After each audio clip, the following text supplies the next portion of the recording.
Nelson Chamisa oyachiudza the government of Zimbabwe kuti aiwa under the new government ya Nelson Chamisa yachazogumba iye ZRP police ichange ichi execute ma-roles api nokuti akaboyekana ne brutal treatment yakaitwa vana Jameson Timber ne 78 members ma-activists triple sisambina mashoko atakwa na Nelson Chamisa kuti bva subscribe like utina on the bell icon ani apa indo pakonyera chiti police in a new Zimbabwe.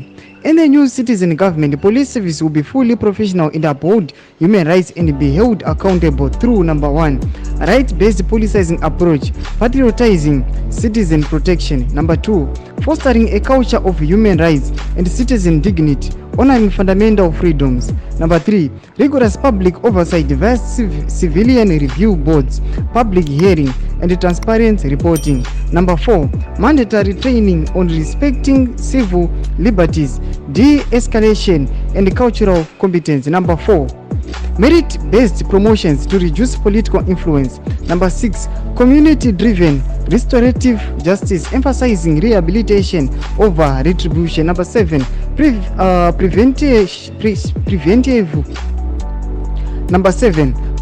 preventative initiatives and community engagement to build trust. Number 8, digital policing to reduce physical encounters and potential rights violation. Ndo mashoko na Nelson Chamisa achiti aiwa ndo ma roles anenge execute ne ZRP police under his new government. Pina comment section medu mundize mafunguro enyu ipa msoro mashoko a Nelson Chamisa. Musangano subscribe ku like, so turn on the bell icon.